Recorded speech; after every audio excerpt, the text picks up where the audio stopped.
You get muscles like that. Welcome to Captain's Vlog number Barry 25. And that is so a real number because it's written right here. Today I'm going to tell you another story. This is not the Elon Musk Success Story. You can find that over there. Oh, but this is about a raccoon I named Musky because he stunk bad, identically to the odor of the one and only Elon Musk. Stinky, stinky, stinky!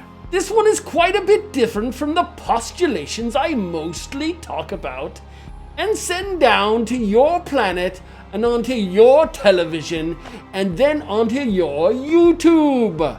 Like and subscribe. But I assure you it will still be very thrilling. Go ahead and sit on the edge of your seats right now. I dare you. No! No laughing, raccoons! Raccoon, shut your pie hole! The audacity of these raccoons laughing and taunting at me while I am trying to postulate and divulge a very thrilling story to you right now.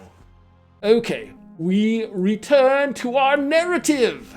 It all started as I was roaming about, strolling around my space mountain, muttering to myself, you don't know. I was muttering about to myself whilst trying to find a space mountain berry. Oh, I have yet to tell you about the wondrous space mountain berry. Well then, listen up and gird thy loins. This tale is going to be scintillating. Now I know what you're thinking. I know what you're thinking in your puny earth brains, because my brain is magnitudes larger. My intellect is like boom. I know. I always say it's all about the raw raccoon meat. But there is a space secret that I rarely divulge to anyone. Sometimes, for dessert, I seek out the elusive, the extraordinary, the exquisite space mountain berry. Oh, I am thinking about it now. La la la la. It has such an inviting taste. It makes me squeal in delight as my taste buds explode in paroxysms of jubilation. Oh, in other words, it's tasty. It be tasty. Oh yes, that purple, black, green, pink blueberry is the exact reason I'm telling you this very story. I wanted to find it so deeply.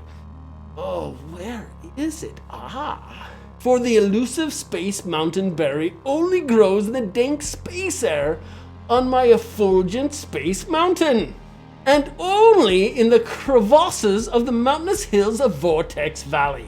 It takes some commitment to pursue, as all good things should. You don't get a free lunch in Space Mountain. Anywho, as I was about to pick the Space Mountain berry, something screeched from behind me. So, I turned behind me, thinking it was just an ordinary space raccoon. But as I tell this adventurous story, I can hear you wondering fearfully, as I tell you my deepest concern. Now first and foremost, before I continue with this sordid tale, please make sure that there are no small and easily frightened children in the room with you. Next, and this is very important, make sure there are no pathetic Weasley adults without incredible beards in the room listening with you as well. Because if they are, they won't be able to tolerate the rest of this story. And I will not be responsible for the dry cleaning bill. Oh, they will certainly excrement in their pants. Even as Even as forthwith, I was a little bit frightened when I experienced this myself. I mean, we are talking about rabid raccoons. You think the raccoons on Earth are rabid? Well, sure, they're rabid, but they are tame, breathing in that oxygen, that Earth oxygen all day long. The space raccoons are truly something to be afraid of. Listen, the rabid space raccoons is the one and only reason that JFK was the only president with enough gusto to explore space. Nobody else would dare travel to the moon facing the fearsome foe of the space raccoon. They'd be crazy to do it. And maybe he was just crazy enough.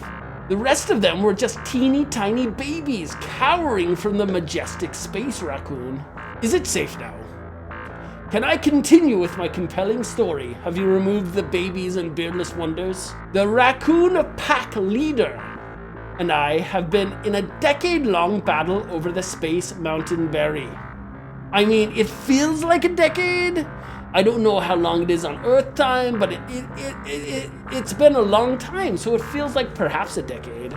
So as I was nearing Vortex Valley, I thought the chief rabid raccoon might come back for greedy revenge. Oh, I heard this dreadful screaming, and I slowly turned around in his direction. And when I did, I saw him.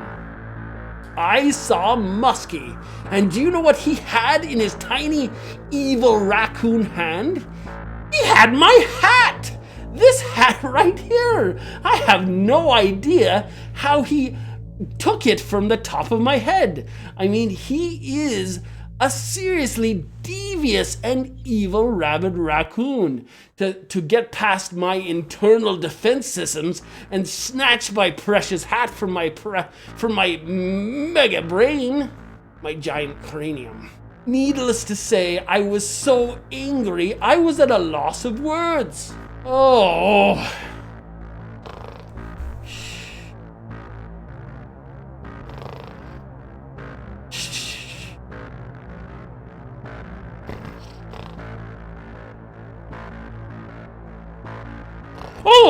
I took a space nap there. Oh yeah, where were we? Haha, I remember now. Sometimes it takes a little space nap to jog the old synapses inside the brain. I ran to my space hut, which was just a short distance away, and grabbed my wicked awesome space gun. Now I know what you're thinking. The foolish raccoon probably and almost certainly would have followed me into my nice clean space hut, in which not under any condition would ever need dirty raccoon tracks. But to my surprise and chagrin, the raccoon just sat there and waited while I hurried outside with my magnificent, intimidating space gun. Take a look at it, it's magnificent. My memory serves me well. I blasted Muskie with my space gun as he fell backwards from the tree from which he was taunting me. Oh, my beautiful hat fell from his cold grasp. My raccoon hat was forced from his hand. Ha ha ha! Moral of the story: don't mess with me, Muskie. Or the real Elon Musk, for that matter. Just like that, I picked up my hat and slapped it back on my oversized, magnificently smart head. Oh, and indeed, well deserved, I felt so very proud of myself. Needless to say, after placing the hat back upon my head, my cranium began to feel warm again. It felt good, and my muscles were flexing, most Schwarzenegger-like, as I held the incredibly large space gun. Look at that! Look at those biceps! I dare you to get muscles like that in space. And lest we forget, I had raccoon for dinner that night, with a fine accompaniment of spaceberry. And back to the point of this story, I did indeed pick that space mountain berry, which did take a ridiculously long time to procure. And after procuring it, I chopped it up with my slap chopper. And then I mixed it in with sugar and bits of raccoon until it was the perfect dessert. Oh, it was so very delicious and yummy. Slap chopper. Didn't see that one coming, did you? Raccoon bits and space berries are so tasty to my belly. E is for space mountain berry. And no, I am not afraid. I didn't say that. I am all alone out here in space, and that's how I like it. One of the main reasons, the perk if you will, of being alone in space is I do not have to share my delicious space mountain berries. Like and subscribe and become a Patreon. It's the right thing to do.